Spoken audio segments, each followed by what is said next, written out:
On this episode of Gambler Spec, the TAZR gets doors, but not just any doors. LAMBO doors. Let's get started.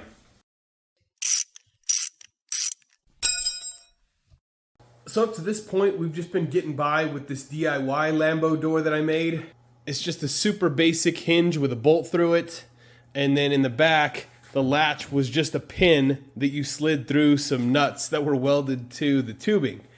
And it was fine. I mean, it would go up and it would stay up, and that was okay.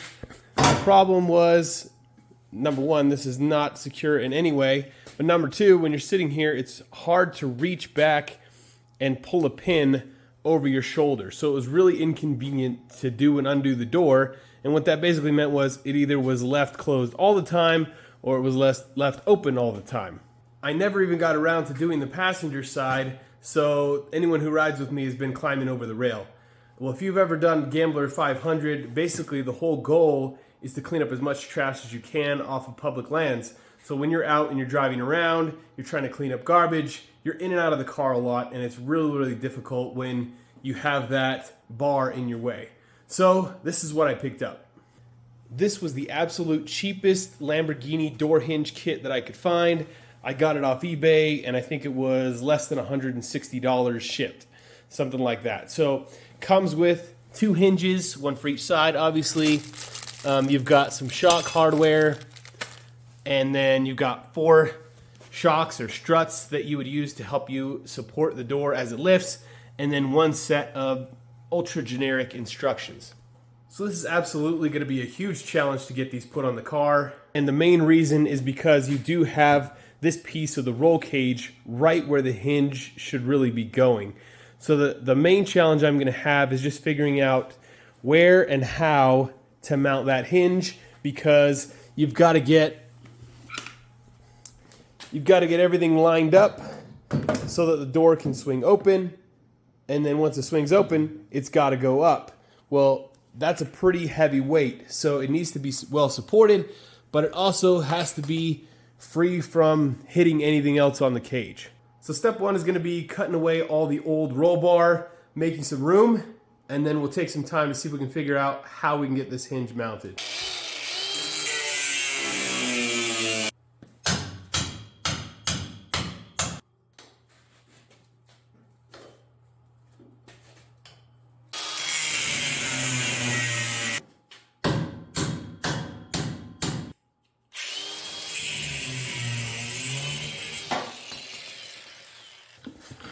Okay, so after much debate and trying to figure out how to do this, I've got all the old stuff cut off to make room, to give me options.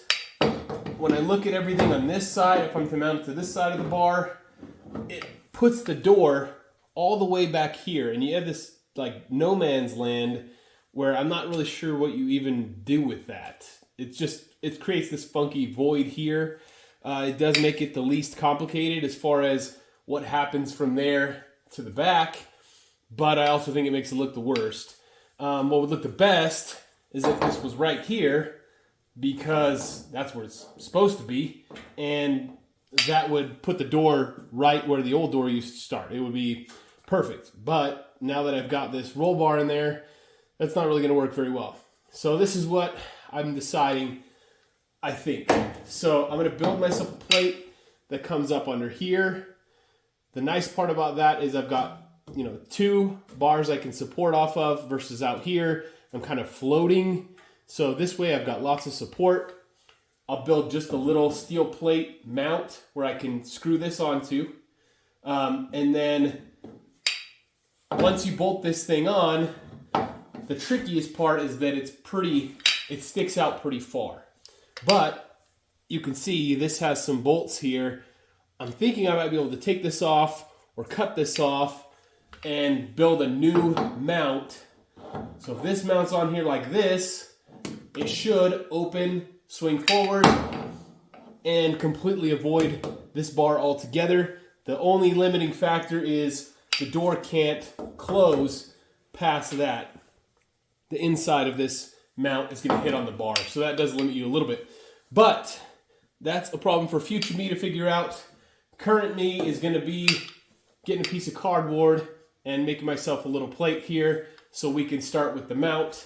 And the nice part about that is if I don't have time to get this done before Gambler, this really won't look bad. It'll just be a plate welded on there, and I don't think you would even notice it. So I think that's what we're gonna do. I'm gonna go ahead, get a cardboard design, and then build it out of steel and get it welded in.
So we are in turbo build mode and not camera mode at the moment. But I did get this piece of steel welded in, and you can see that that bolts right onto the hinge.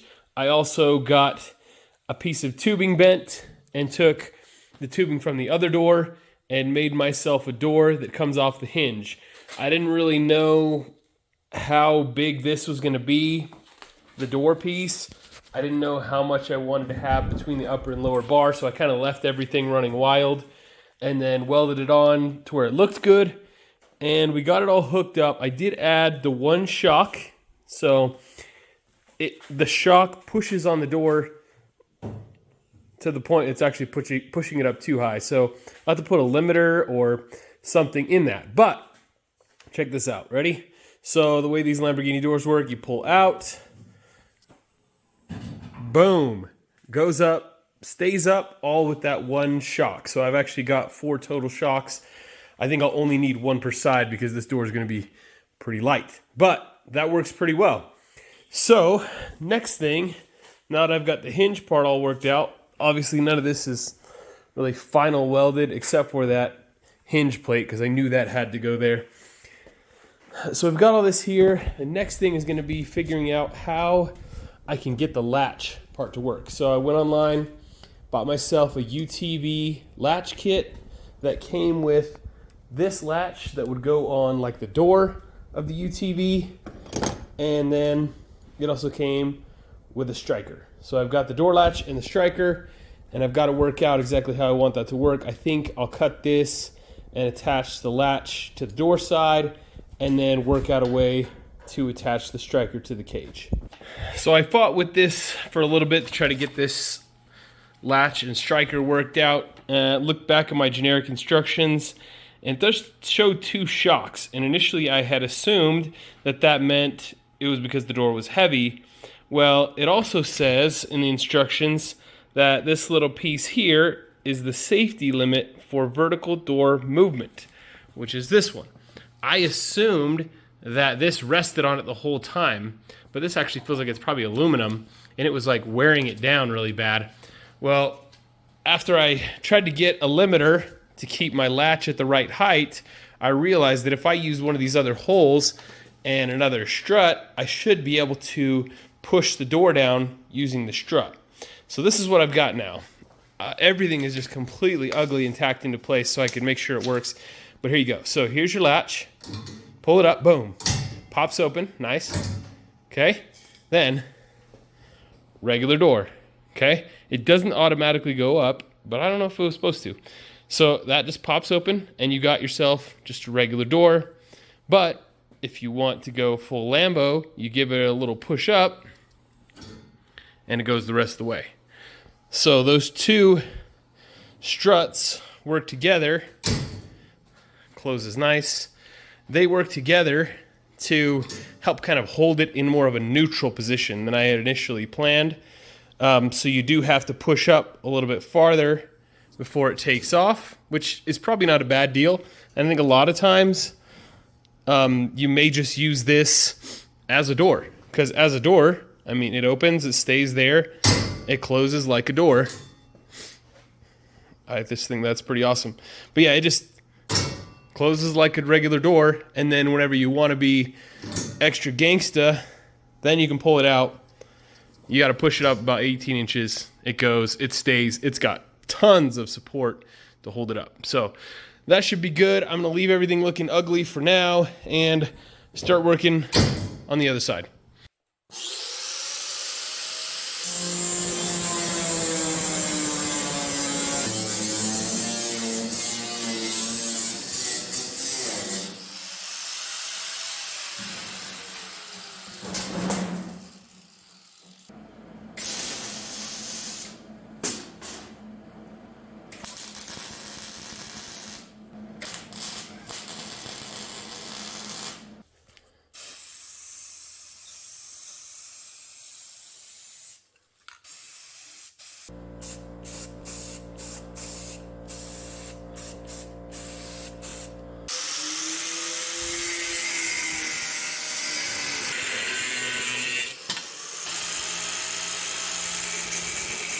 All right, Lambo doors are finished. Take a look. So, I don't know if you guys can subscribe, but if you can, do it. Just do it. So I almost forgot that part of what I was trying to do was cut down on the wind and the dust inside the car when you're out on Gambler. And so I built these skins here to go on the doors. Originally, I was thinking they would go on the outside, but after looking at the rest of the car, it really seemed like it was going to be the wrong choice to have the skin on the outside. I wanted to be able to show the tubing, and so I went with the skin on the inside. But you can see now, trim back just around this handle. Latch opens it right up. It can hold like a regular door, and actually that's pretty nice, I'm figuring out. And then it can go up and stay up.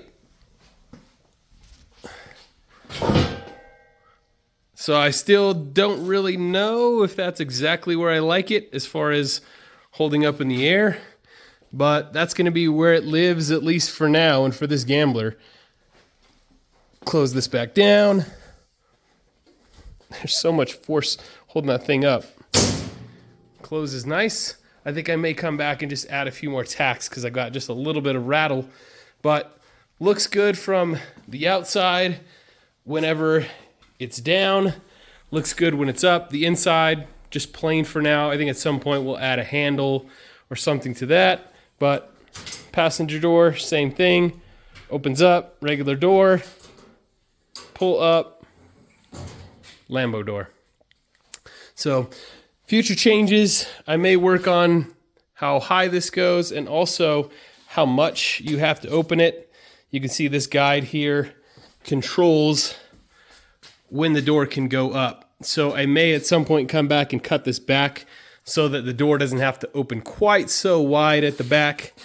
But, boom. For now, I'm just excited to have actual functioning doors and on both sides of the car. So that's going to be super awesome. That's going to do it for this episode. Please subscribe if you want to see more, but I appreciate you watching.